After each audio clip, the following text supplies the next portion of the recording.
शिजा के सामने वाली कोठरी में बंद पति पत्नी दीवार की ओट में जाकर छुप गए। शिजा के बार बार पुकारने पर भी दोनों ने कोई जवाब नहीं दिया। उनकी इस हरकत से जाहिर था कि या तो वो बात नहीं करना चाहते थे और या बहुत ज्यादा डरे हुए थे। अब शिजा उन्हें देख नहीं सकती थी। कुछ देर और उन्हें नाकामी से पुकारने के बाद शिजा ने हार मान ली। शिजा ने कोठरी के चारों ओर नजर दौड़ाई, पर स्याह दीवारों के अलावा उसे कुछ भी नजर नहीं आया। इस कोठरी में सीलन तो थी ही, लेकिन इसके अलावा एक अजीब तरीके की सड़ांत फैली हुई थी, जिसमें सांस लेना बहुत मुश्किल था। बहुत देर तक शिजा अपने शॉल से अपने नाक को ढककर खड़ी रही, लेकिन कुछ देर बाद शायद उसका नाक उस बदबू का अभ्यस्त हो गया और उसने अपना शॉल हटा लिया। दीवारों को टटोल टटोल कर उसने पूरी कोठरी में चलकर यहाँ वहां जाकर देखा, लेकिन उसे कोई भी खिड़की या रोशनदान महसूस नहीं हुआ जिसे तोड़कर वो बाहर निकलने या बाहर देखने के बारे में सोच सके। नीचे वाली कोठरी में छत के बिल्कुल पास एक छोटा सा रोशनदान तो था, लेकिन यहाँ तो वो भी नहीं था। कोठरी में चलते हुए शिजा ने महसूस किया कि ये कोठरी उतनी छोटी नहीं थी जितनी शिजा ने सोची थी। कुछ देर बाद दीवारों को टटोलते हुए शिजा कोठरी के लगभग अंत तक पहुंची, जहां बेइंतहा बदबू थी। उसे फर्श पर कुछ गीला चिपचिपा महसूस हुआ। एक और कदम आगे बढ़ाने पर शिजा का पैर सूखी लकड़ियों के ढेर पर पड़ा, जिनमें से किसी के चटकने की आवाज से हड़बड़ाकर शिजा हटने लगी तो उसका पैर किसी नुकीली चीज पर पड़ गया। दर्द के मारे शिजा की चीख निकल गई। वो फटाफट पीछे खिसकी और कोठरी के दरवाजे के पास जाकर बैठ गई। दर्द की वजह से उसकी आवाज नहीं निकल पा रही थी। अंधेरे में अपने हाथों से शिजा ने अपने पैर को छुआ तो उसे एहसास हुआ कि उसके पांव से खून बह रहा था। शिजा कराह उठी। अरे कोई है, मुझे चोट लग गई है, लगता है खून भी निकल रहा है, बहुत दर्द हो रहा है, कोई तो सुनो। जवाब में सिर्फ सन्नाटा। शिजा ने एक बार फिर से कोशिश की। मेरी मदद करो, दवाई ना सही हल्दी का लेप ही दे दो, कोई है, कोई सुन रहा है क्या? इस बार भी जवाब में खामोशी। दर्द से बेहाल शिजा दीवार से टेक लगाकर बैठ गई। एक हाथ से अपने पैर के तलवे को शॉल से दबाए हुए शिजा दूसरे हाथ से अपने लगातार बहते आंसुओं को पोंछते जा रही थी। उसका दर्द कब अल्फाज बनकर होठों पर आ गया उसे खुद पता नहीं चला। माँ, तुम मुझे छोड़कर क्यों गई? देखो क्या हालत हो गई है मेरी। 2 दिन से खाना नहीं मिला, पीने को पानी तक नहीं मिला, चोट लगी है, बीमार हूँ और बेच दी गई हूँ। इससे बुरा किसी के साथ और क्या हो सकता है? अपनी हालात पर रोती शिजा कब नींद के आगोश में चली गई उसे पता ही नहीं चला, या शायद वो रोते रोते बेहोश हो गई। अल सुबह लोहे के पुराने दरवाजे के खुलने की आवाज से शिजा की आंख खुली। देखा तो जो पहरेदार रात में उसे इस कोठरी में बंद कर गए थे वही दोनों आए थे। शिजा कुछ कहती उसके पहले ही उसे घसीटकर कोठरी से बाहर लाया गया। रात में रोने से उसकी आंखें सूजी हुई थी और पैर में लगे चोट से हो रहे दर्द की वजह से वो ठीक से चल भी नहीं पा रही थी। सीढ़ियों से होते हुए नीचे की मंजिल पर बने गलियारे तक आते आते शिजा की हालत खराब होने लगी। हालांकि वो रुककर अपनी चोट को देख नहीं पाई थी और फर्श पर पड़ रहे उसके पैर से खून नहीं निकल रहा था, लेकिन दर्द बहुत ज्यादा था। जैसे ही पहरेदारों ने उसे गलियारे घसीटना शुरू किया, शिजा ने पाया कि दोनों ओर की कोठरियों में बंद गुलाम लड़के लड़कियां उसे देखकर अपनी अपनी कोठरियों के सलाखों वाले दरवाजे तक आ गए और उसे सिर से पैर तक घूरने लगे। कुछ गुलामों की नजरों में हमदर्दी थी, कुछ के चेहरों पर दया और कुछ ऐसे भी थे जिनकी कानाफूसी शुरू हो चुकी थी। कुछ इतनी जोर से आपस में बात कर रहे थे कि उनके अल्फाज शिजा के कानों में साफ साफ पड़े। ये वही नई लड़की है ना? देखो तो बेचारी बेचारी को ठीक से चल भी नहीं पा रही है। क्या तुम्हें लगता है कि दारोगा के सामने ये रोई चिल्लाई होगी? लगता है दारोगा ने खूब सबक सिखाया है इसे। ठीक कह रही हो तुम, यकीनन बहुत ज्यादा रोई होगी। देखो उसकी आंखें कितनी सूजी हुई हैं। और दारोगा का लड़कियों को सबक सिखाने का एक ही तरीका है। पूरी रात क्या कुछ नहीं किया होगा इसके साथ उस दारोगा ने। अब कभी किसी हुक्म को ना नहीं कहेगी। अरे कैसी बातें कर रही हो तुम दोनों? वो उम्र में बहुत छोटी और शायद यहाँ नहीं है तो होगी, लेकिन इस बात से किसे फर्क पड़ता है? यहाँ तो जितनी कम उम्र उतनी ज्यादा बाजार में कीमत। और ये तो दिखती भी अच्छी भली है। जितनी मुंह उतनी बातें। पहरेदारों ने इन बातों पर कोई प्रतिक्रिया नहीं दी, जैसे कि वो बहरे हों। शिजा के जिस्म में इतनी ताकत नहीं बची थी कि वो कुछ बोल सके।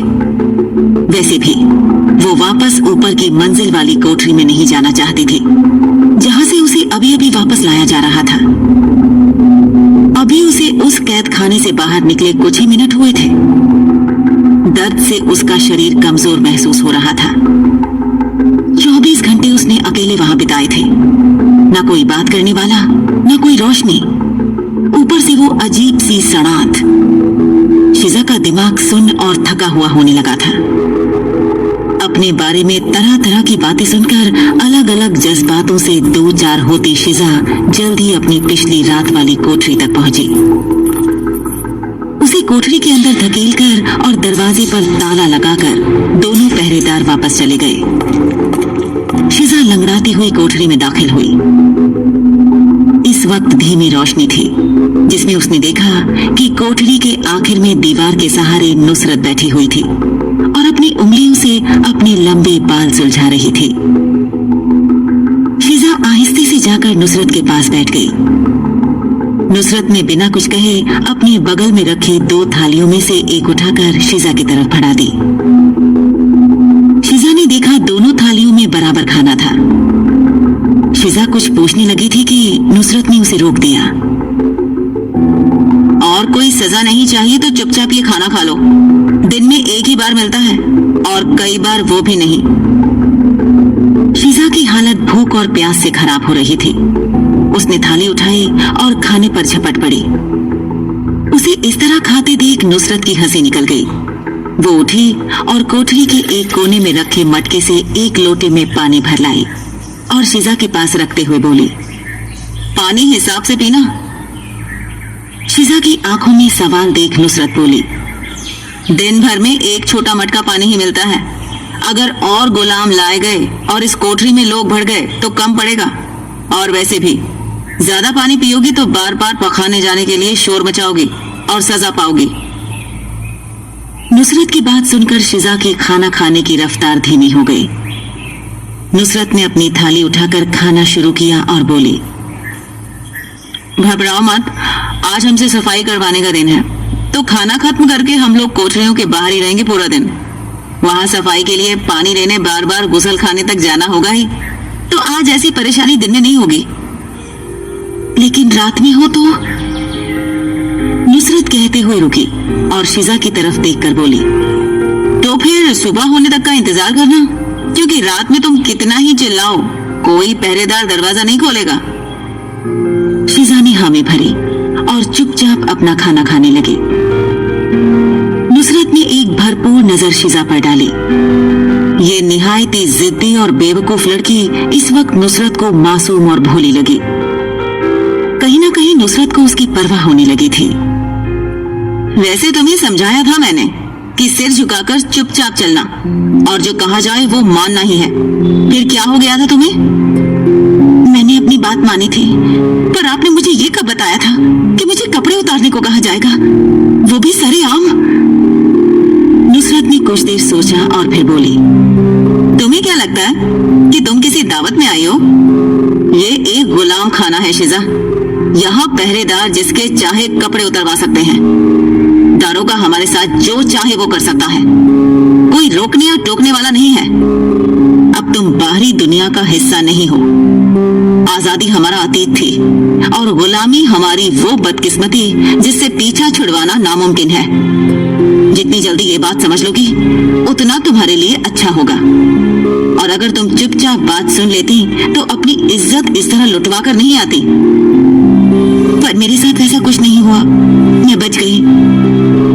नुसरत हैरानी से उसे देखने लगी और बोली, तो फिर तुम्हारी चाल इस कदर बिगड़ी हुई क्यों है? लंगड़ा क्यों रही हो? शीजा ने खाने की थाली अपनी एक तरफ रखी और जख्मी तलवा हवा में नुसरत की ओर लहरा दिया। ऊपर कोठरी में बड़ी बदबू थी, लकड़ियां भी थी सूखी हुई।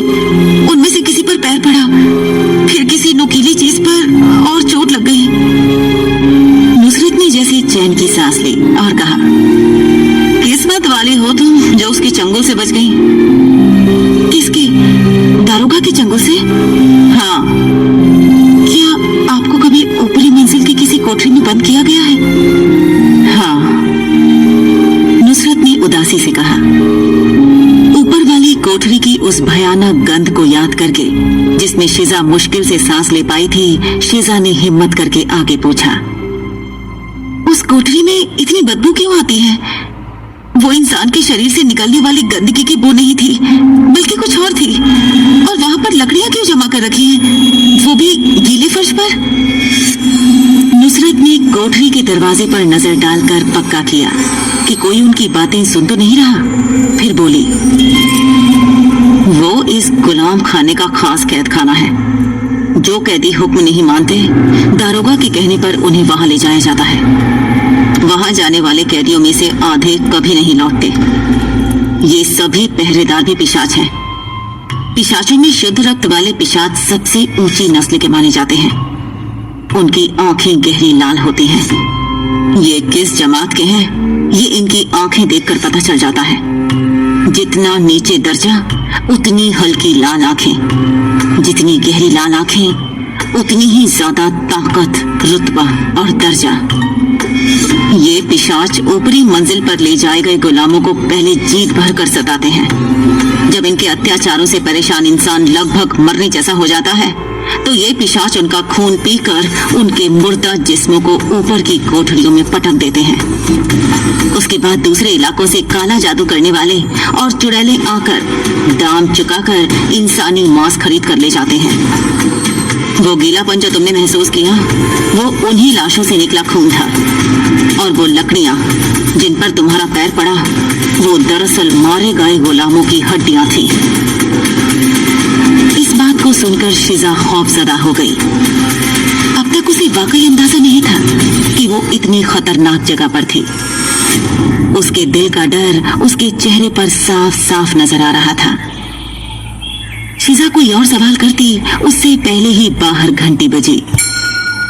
इसके साथ ही नुसरत ने अपनी थाली उठाई और शीजा को भी जल्दी खाना खत्म करने का इशारा किया। जल्दी जल्दी खाना खत्म करके दोनों अपनी कोठरी के दरवाजे पर आ खड़ी हुई। दरवाजे पर नुसरत ने शीजा को मशवरा देते हुए कहा, पहरेदार तुम्हें सिर्फ देख सकते हैं, कुछ कर नहीं सकते। हुक्म नहीं है उन्हें, लेकिन दारोगा जो चाहे कर सकता है। उससे बचकर रहना होगा हमेशा, याद रखना लड़की। ये दोनों लड़कियां आपस में बात कर ही रही थी कि गलियारे में एक चीख गूंजी। कुछ ही पलों में एक बेहद हसीन 20-21 साल की लड़की को घसीटते हुए पहरेदार दिखाई दिए। उस रोती हुई लड़की को एक कोठरी में बंद करके पहरेदार चले गए। तो शीजा ने नुसरत से पूछा, यहाँ पर रोज कितनी लड़कियां लाई जाती हैं? तकरीबन 5 से 6, कभी कभी 1 दर्जन से ज्यादा भी। क्या उनमें से हर एक के लिए यहाँ जगह है? शीजा ने पूछा। उसने जो देखा था उसके मुताबिक हर कोठरी में 2-2 गुलाम रखे गए थे। शीजा ने ऊपर ले जाए जाते वक्त और वापस नीचे लाते वक्त शायद ही कोई खाली कोठरी देखी हो। ऊपर कैद खाने वाली कोठरी में फंसने के कारण उसे ये देखने का मौका ही नहीं मिला कि गुलाम खाना कैसा दिखता था। अब तक उसने जो देखा था वो तो बस एक झलक थी। नुसरत ने जवाब में कहा, गुलामों का सौदा हर हफ्ते होता है। उन्हें खरीदने वाले ग्राहक कभी भी कम नहीं होते हैं। गुलामों को बाजार में सामान की तरह बेचा जाता है। हर हफ्ते जो काला बाजार लगता है वहाँ यही सब होता है। जैसे जैसे पुराने गुलाम बिक जाते हैं, नए गुलाम लाए जाते हैं। क्या कोई इन लोगों को कुछ कहता नहीं है? कौन कहेगा? किसकी इतनी हिम्मत? ये हवेली का तहखाना एक ऐसी जगह है जहां आम लोगों का आना जाना नहीं होता। ये गुलाम खाना अमीर और ऊंचे तबके के लोग चलाते हैं। कौन उन लोगों के रास्ते का रोड़ा बनने की हिम्मत कर सकता है? और तुम्हें बता दूं कि जितना तुम सोच सकती हो उससे कहीं ज्यादा लोगों को दारोगा खत्म कर चुका है। इसीलिए मैंने कहा था कि किस्मत वाली हो जो उसके चंगुल से बचकर निकल आई। इतना सब सुनने के बाद शीजा को लगने लगा कि गुलाम खाने से ज्यादा डरावनी जगह और कोई नहीं हो सकती। वो जितना जल्द हो सके यहाँ से जाना चाहती थी, कहीं भी, पर यहाँ से बहुत दूर। उसने नुसरत से पूछा, यहाँ से कभी बाहर नहीं निकला जा सकता क्या? नुसरत को शीजा के अंदर मौजूद जिंदगी जीने की ललक अच्छी लगी। उसने शीजा को बताया, अगर तुम्हें गुलामों की अगली नीलामी में ले जाया जाता है तो उम्मीद कर सकते हो कि तुम्हें कोई सभ्य दयालु मालिक खरीद ले। ऐसा मालिक तुम्हें यातनाएं नहीं देगा और तुम्हारा ख्याल रखेगा। ये सबसे आसान तरीका है। तो कब है अगली नीलामी? आने वाले 6 दिनों में।